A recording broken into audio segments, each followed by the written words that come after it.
Olá, começa agora o Meditronic Cast, o podcast da Meditronic, criado para debater os rumos da saúde com alguns dos principais líderes do setor.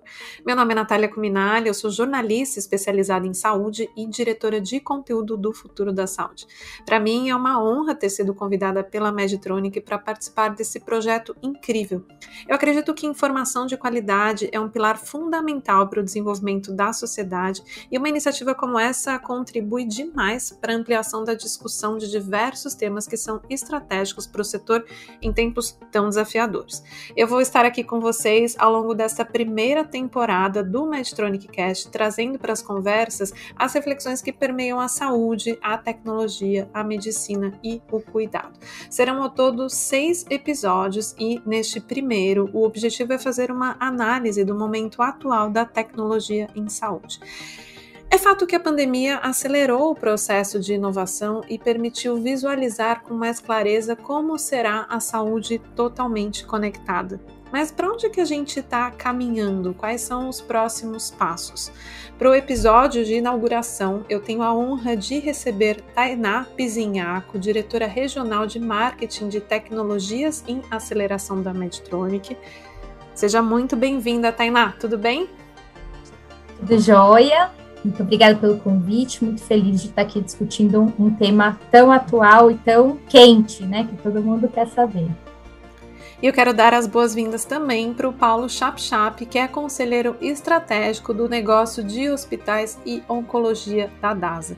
Paulo, muito obrigada pela presença também. Tudo bem? É um prazer estar aqui, é um tema muito relevante, muito importante, eu digo desde já, Natália, porque ele permite duas coisas fundamentais, né? Aumentar o acesso dos pacientes a uma medicina de alta qualidade e manter a sustentabilidade do setor, né? A sustentabilidade econômica de todos os sistemas de saúde da qual os pacientes dependem. Vai ser muito bom, estou super animada para esse nosso episódio. Bom, vamos lá. A saúde 5.0 é um conceito que vem sendo muito utilizado nos debates do setor para descrever as possíveis transformações com o uso da tecnologia. A gente passou de uma realidade totalmente conectada, trazendo impactos diretos para a vida das pessoas. Tainá, eu queria começar com você. Quanto isso já é realidade na vida do paciente, essa saúde totalmente conectada? Já é uma realidade, muito mais do que às vezes a gente imagina, né? Sempre que a gente fala em tecnologia em saúde, é comum a gente pensar em países desenvolvidos, onde o acesso a essa tecnologia é facilitado, ou até mesmo nos early adopters, por exemplo, o Japão, né? É muito fácil a gente pensar como isso é uma realidade para eles.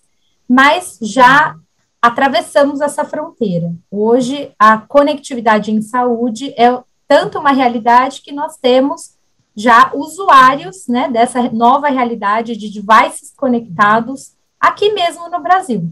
Então, só para exemplificar, nós agora em fevereiro lançamos o sistema Minimed 780G, que é um sistema híbrido de alça fechada, avançado, né, da Meditronic, e nós já temos mais de 100 usuários altamente conectados, né, que os seus celulares já estão enviando as glicemias para os seus cuidadores, para os seus médicos e para o conforto, a conveniência da visualização por eles mesmos. Doutor Paulo, a Tainá trouxe para a gente um exemplo prático, né, de como a saúde 5.0 totalmente conectada já está funcionando. Eu queria um pouco da sua visão. Onde que a gente está nessa revolução da conectividade, né? Quais são os próximos passos? Ainda é muito inicial? Ainda a gente vai demorar bastante para ver isso acontecendo? Ou a gente já está vendo isso na realidade? Não, nós já estamos vendo uma evolução muito rápida, né? Uma evolução que vinha, eu diria, gradativa, sem um grande salto, por exemplo, da aplicação da telemedicina, o contato entre os médicos e os seus pacientes, ou, inclusive, os contatos dos médicos com imagens que permitissem fazer laudos à distância, fazer análises com qualidade diagnóstica à distância. Isso vinha se desenvolvendo, já estava em utilização, mas com a necessidade da pandemia, que afetou profundamente os pacientes, sem que os sistemas de saúde tivessem ociosidade suficiente para receber essa demanda adicional que foi de muitos milhões, na verdade, né, de pessoas, houve uma ativação de tecnologias que já vinham sendo utilizadas e um aperfeiçoamento rápido dessas tecnologias para darem conta de uma demanda que explodiu, que se tornou, teve um aumento exponencial muito rapidamente. E isso é principalmente importante, a utilização dessa tecnologia é mais importante ainda num país com as desigualdades que o Brasil tem, com a extensão e as desigualdades que o Brasil tem. Então, a gente não tinha disponibilidade de médicos especialistas, radiologistas, para fazerem leitura de exames de tomografia computadorizada de tórax, ou mesmo para darem assistência nas unidades de terapia intensiva de lugares, de regiões, localidades menos desenvolvidas do Brasil, e a gente pôde, através de uma comunicação ampla, de imagem, dados, e da análise desses dados, atuar de uma forma mais contundente, mais relevante, trazendo mais igualdade. Não foi o suficiente, a gente sabe que os índices de mortalidade foram muito diferentes, dependendo dos centros em que as pessoas eram atendidas, mas mitigou um efeito que seria ainda mais catastrófico se a gente não contasse com essas tecnologias. E, doutor Paulo, você acredita que a pandemia, como o senhor disse, né, acelerou a adoção dessas tecnologias, e aí, de fato, a gente ampliou, e você trouxe isso um pouco na sua abertura, né, amplia o acesso, né, a tecnologia, essa conectividade ajuda a ampliar o acesso, principalmente com o Brasil de dimensões continentais, e que a gente tem essa dificuldade. Agora, para de fato a gente ver todo mundo conectado com um celular e que tenha essa transformação ali, né, com a saúde na palma da mão, isso ainda falta a gente chegar lá?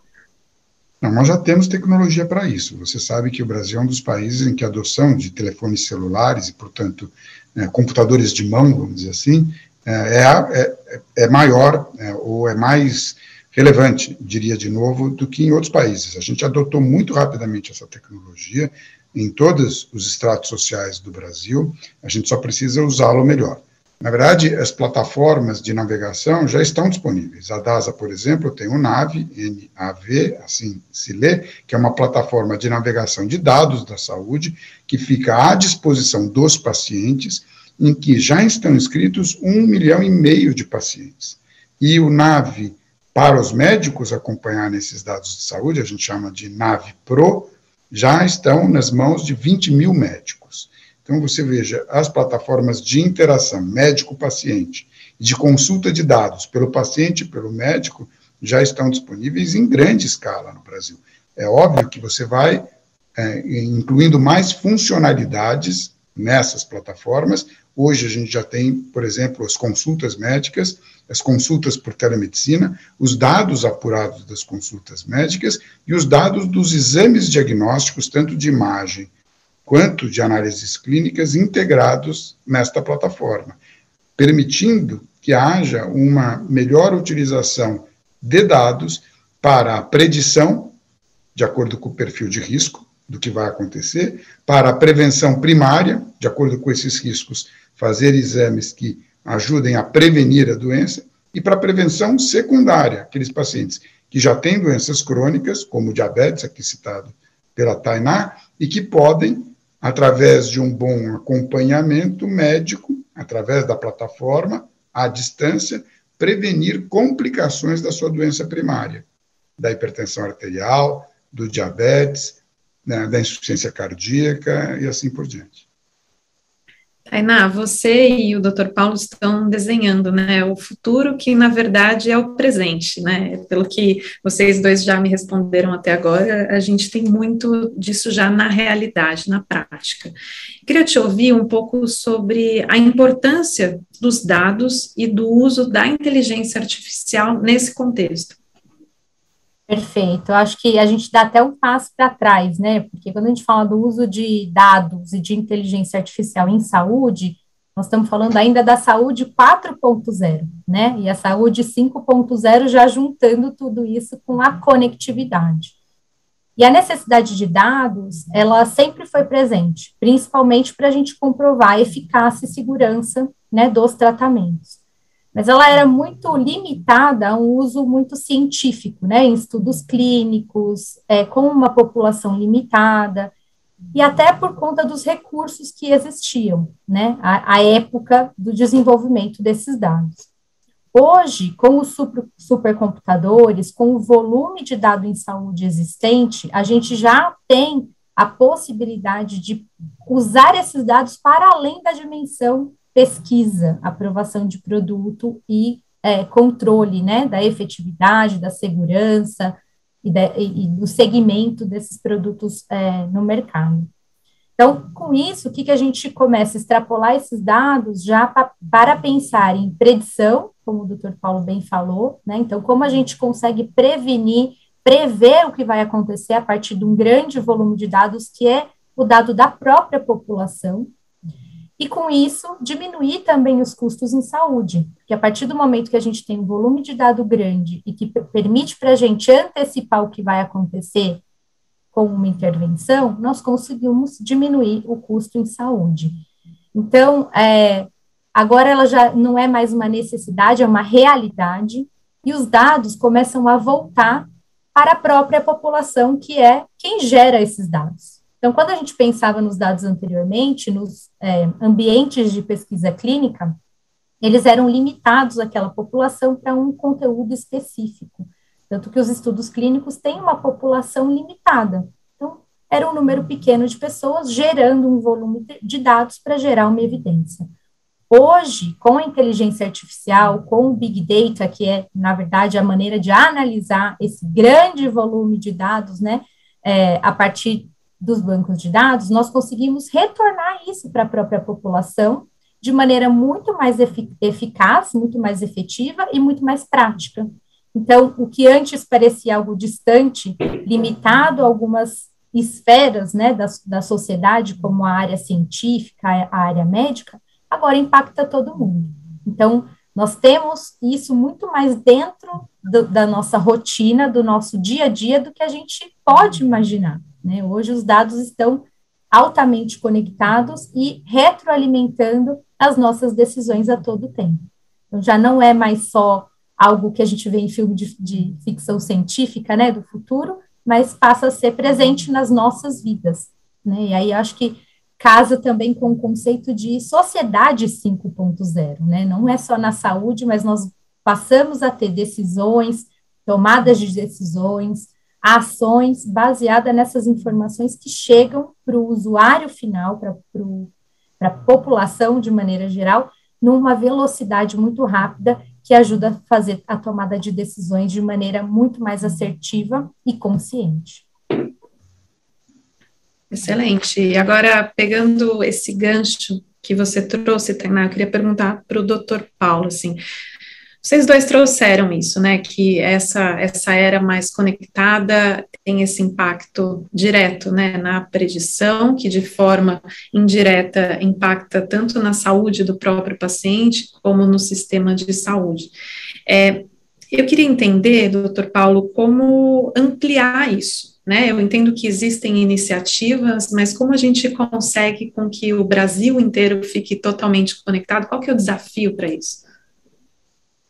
Eu acho que é o desenvolvimento aqui, falando em tecnologia, da interoperabilidade de sistemas, né? A gente sabe que a gente vai adotando diferentes sistemas, né, que capturam esses dados.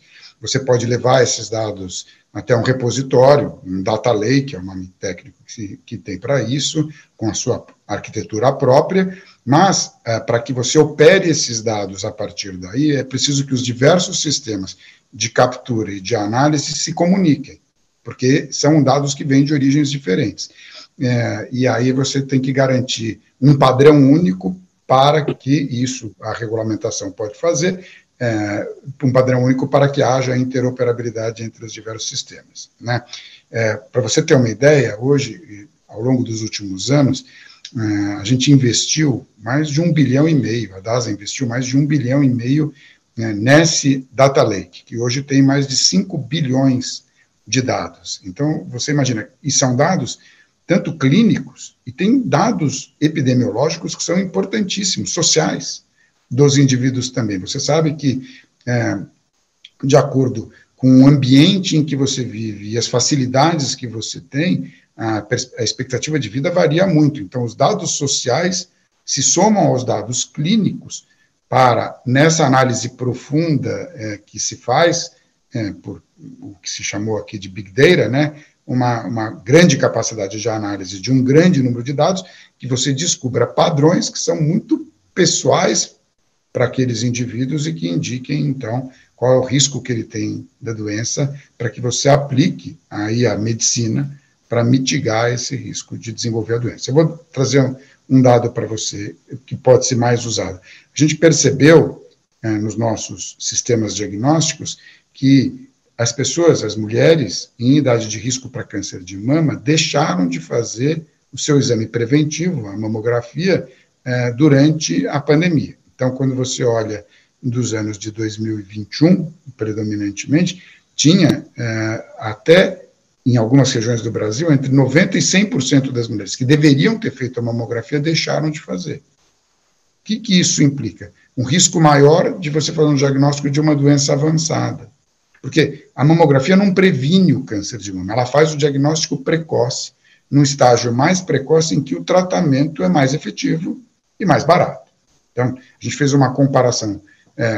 Um tratamento do estágio 1 de câncer de mama, ele custa 20 vezes menos do que o tratamento do estágio 3 de câncer de mama. Mas isso não é o principal. O principal é que a cura no estágio 1 é superior a 95%. E a cura no estágio 3 é menor do que 50%. Então, você veja que tem aí uma implicação, tanto para a saúde da pessoa, quanto para o sistema, a sustentabilidade do sistema de saúde, né? Quanto mais precoce o diagnóstico, menor o custo do tratamento e melhor o resultado clínico desse tratamento. E melhor a experiência que a pessoa tem durante o tratamento, porque a toxicidade do tratamento é muito menor também. Então, como fazer para tornar disponível para mais pessoas? É só usar essas plataformas que já existem para mais pessoas. Eu disse para você que no NAVE, a gente já tem 1.500.000 pessoas inscritas, usando pacientes, o NAVE, mas o sistema DASA vê 20 milhões de pacientes novos todos os anos, ou CPFs únicos. A gente tem um identificador único que é através do CPF. E a gente sabe que a gente vê 20 milhões de CPFs únicos, isso quer dizer, pessoas passaram por diferentes laboratórios, ou hospitais, ou consultórios do nosso sistema, mas cada uma implicou em 20 milhões de pessoas. Então, a gente tem dados de 20 milhões de pessoas todos os anos para trabalhar e para trazer um tratamento mais personalizado para essas pessoas, porque à medida que você tem dados únicos dessas pessoas, você consegue direcionar melhor para cada um, de acordo com o seu perfil genético, seu perfil social e de acordo com o seu perfil clínico. Então, na verdade, você personaliza mais o tratamento. E ao personalizar mais, você humaniza mais, porque cada indivíduo é diferente do outro e o tratamento fica mais humanizado. Não esquecer que isso não é a única característica da humanização, é preciso ter acolhimento, é preciso ter sensibilidade para a necessidade do outro, é preciso ter empatia, coisas que você só desenvolve aí na interação humana, um para um, né? Eu não estou dizendo que a tecnologia vai substituir tudo, isso seria um absurdo, porque tem vários componentes do tratamento que dependem de uma relação de confiança empática entre a equipe de saúde e o paciente, seus familiares e as pessoas que o cercam. Achei bom esse ponto que você trouxe, é sempre bom lembrar, né, nessas conversas do tipo, a tecnologia não vai substituir tudo, né, assim, a gente fala muito da tecnologia, da saúde 5.0, dessas transformações que estão acontecendo no setor, mas muitas vezes fica, mas eu vou ser atendida por um robô, né, e não, mas o Dr. Paulo trouxe, acho que elementos essenciais, né, esses dados, toda essa transformação que a gente está vendo tem a ver com uma medicina mais preditiva, mais personalizada e mais humanizada, né, na consequência. E daí, Tainá, eu queria um pouco da sua visão de futuro, porque se a gente parar aqui para pontuar tudo, inteligência artificial, blockchain, uso de dados, os wearables, né, que as pessoas usam, né, no dia a dia, a internet 5G, para onde que a gente está indo? Qual que é a sua visão de futuro? Eu gosto muito do Yuval Harari, que é um filósofo historiador, né, é, que conta a história, uma breve história da humanidade no livro Sapiens. Ele fala que entre o Homo sapiens e o Homo Deus, né, que vai ser o homem do futuro, tem o Homo tecnológicos, que é essa pessoa, essa evolução, né, de ser humano que vai usar a tecnologia a favor dele mesmo, né, para sanar essas questões sem deixar de lado a sua humanidade, como o Dr. Paulo bem disse aqui.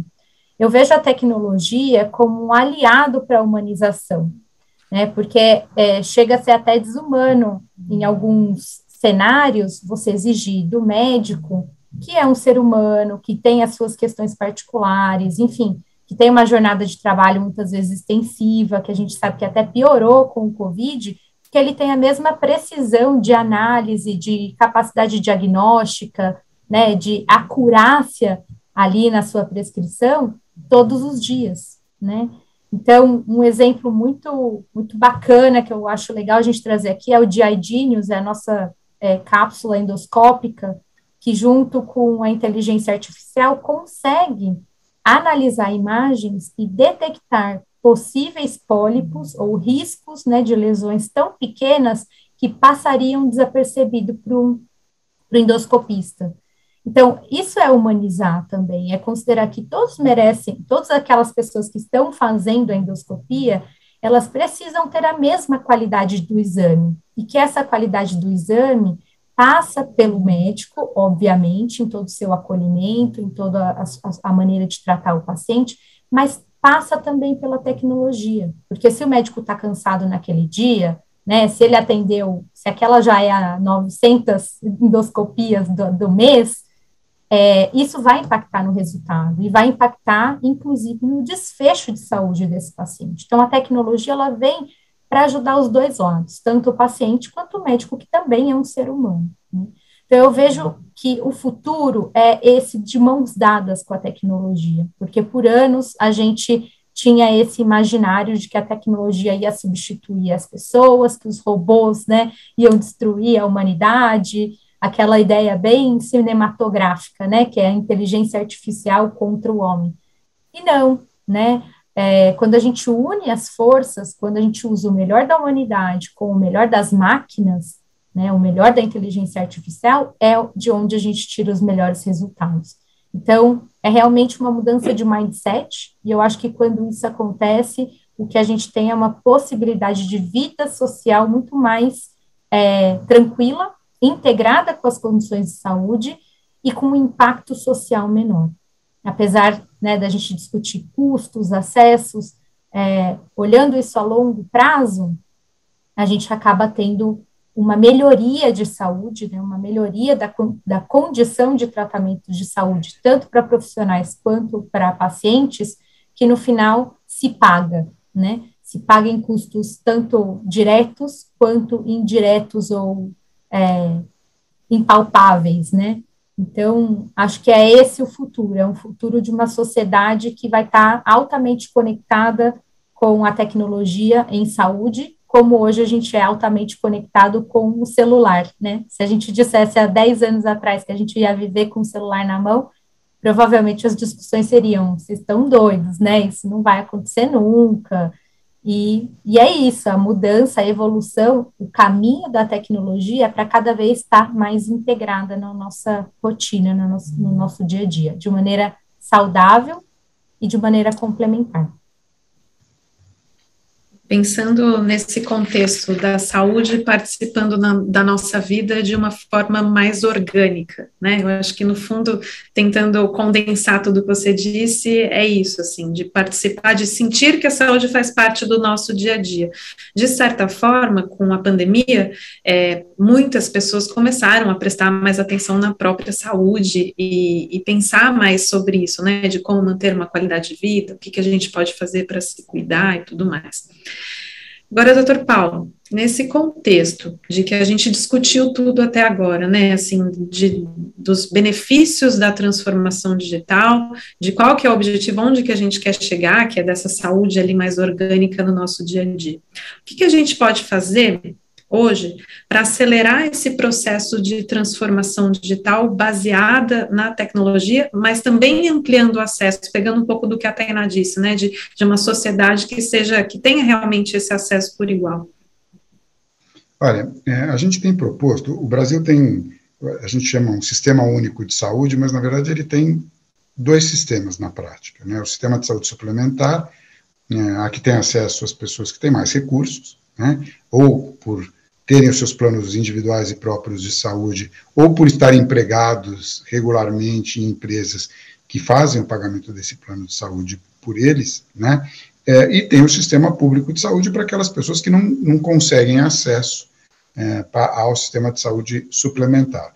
Está tudo certo, o Sistema Único de Saúde tem uma concepção extraordinária, né, de universalidade, integralidade dos atendimentos, mas tem um enorme desafio, que é o de financiamento, e portanto, de uma gestão parecida com a gestão que é possível fazer no sistema de saúde suplementar. O que a gente precisa, e a tecnologia vai nos dar essa oportunidade, é fazer com que um sistema colabore mais com o outro.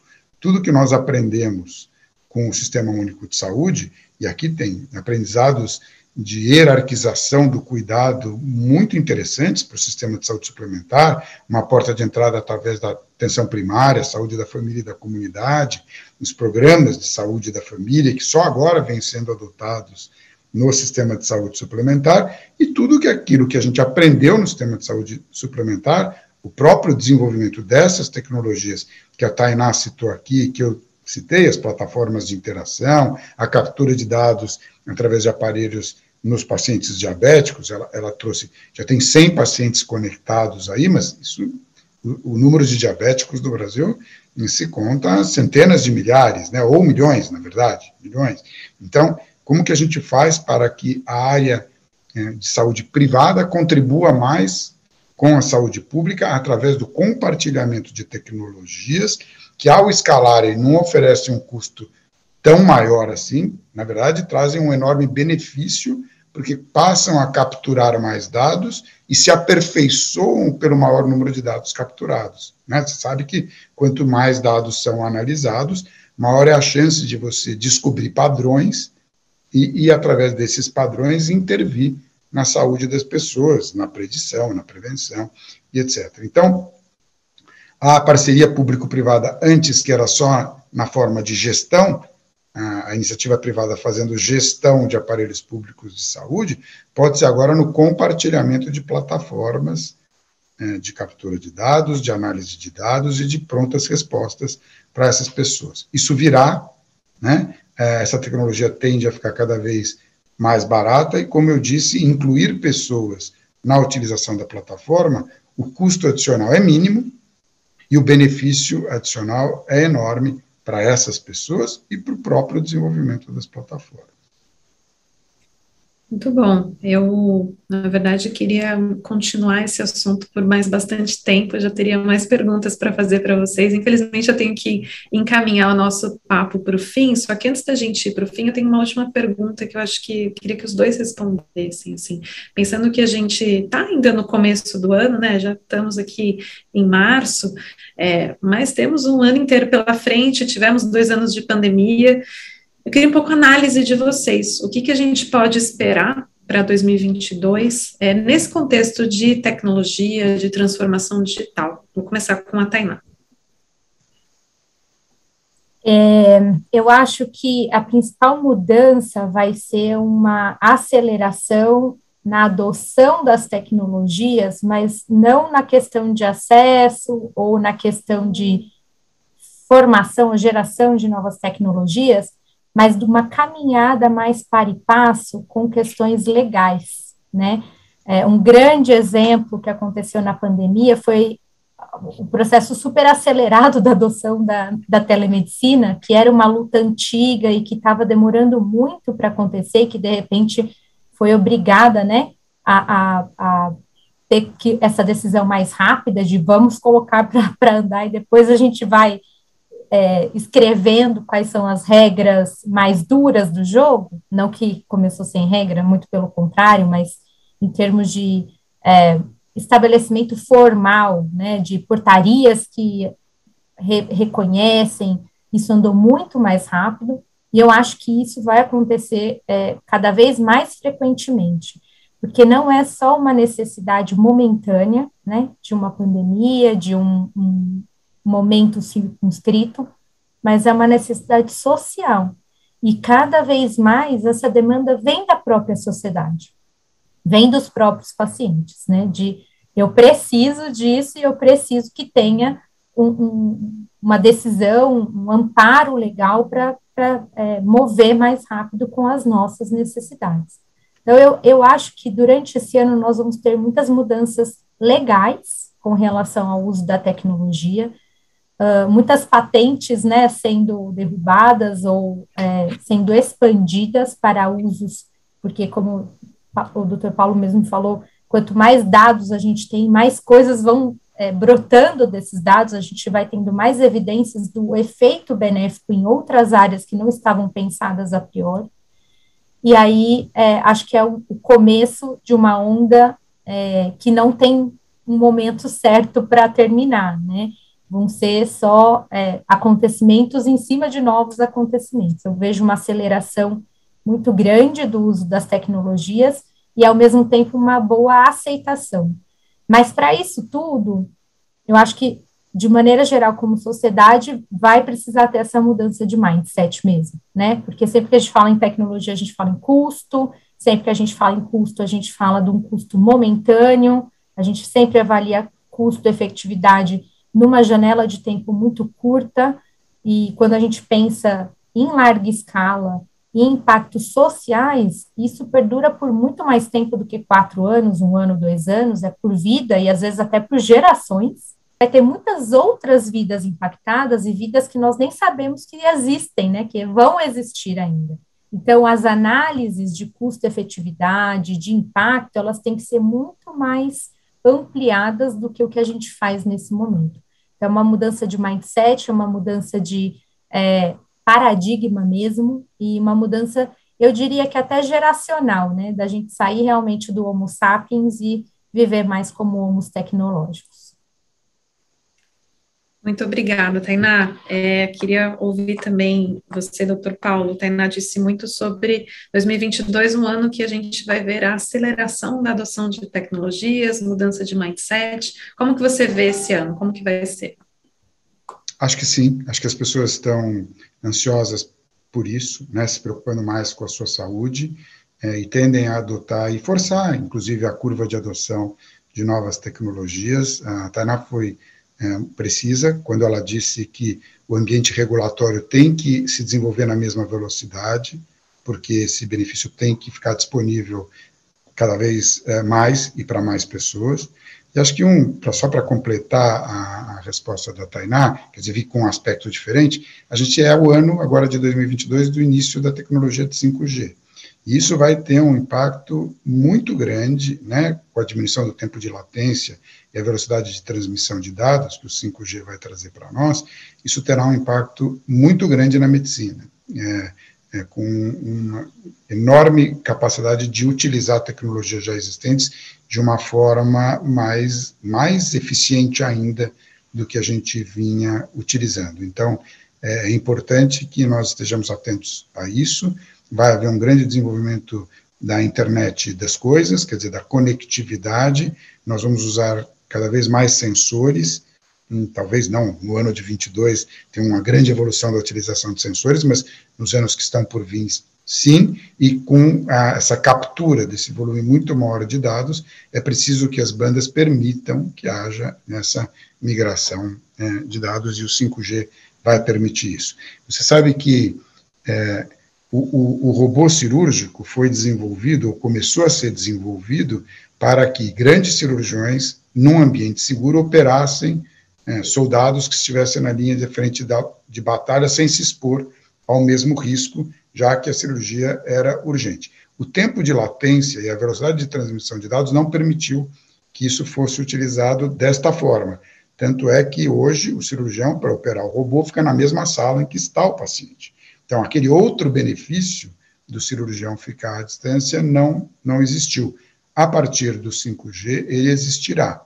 Então, é possível, eu espero que não seja na frente de batalha, que a gente não tenha guerras como aquelas que existiam e que se avizinha aqui agora uma outra, na Europa, mas eu espero que isso permita que cirurgiões possam transmitir o seu conhecimento ou utilizar o seu conhecimento para regiões remotas em que ele não poderia estar presente, né, naquele momento, e que isso faça um outro desenvolvimento, ou mais amplo desenvolvimento da cirurgia robótica também. É só um exemplo de o que a cirurgia 5G vai permitir no desenvolvimento da medicina. Muito bom. Eu, infelizmente, tenho que encerrar a nossa conversa. Foi super esclarecedor. Eu acho que tem pontos aqui que daria para explorar muito ainda, mas deu realmente, assim, um pouco de contexto do cenário que a gente está e para onde que a gente está indo. Eu queria te agradecer muito, Dr. Paulo, por toda a aula, a participação e a conversa aqui. Obrigado pela oportunidade de estar aqui com vocês.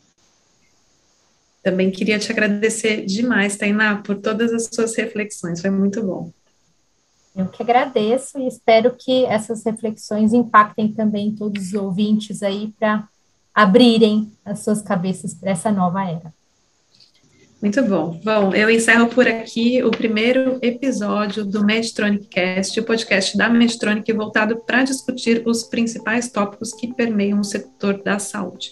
Eu queria agradecer a todos que nos ouviram até agora. No próximo episódio, a gente vai falar sobre a sustentabilidade do setor e o valor da saúde. Esperamos vocês. Até mais. Siga as redes sociais da Medtronic para acompanhar os próximos episódios que também estarão disponíveis nas principais plataformas de streaming.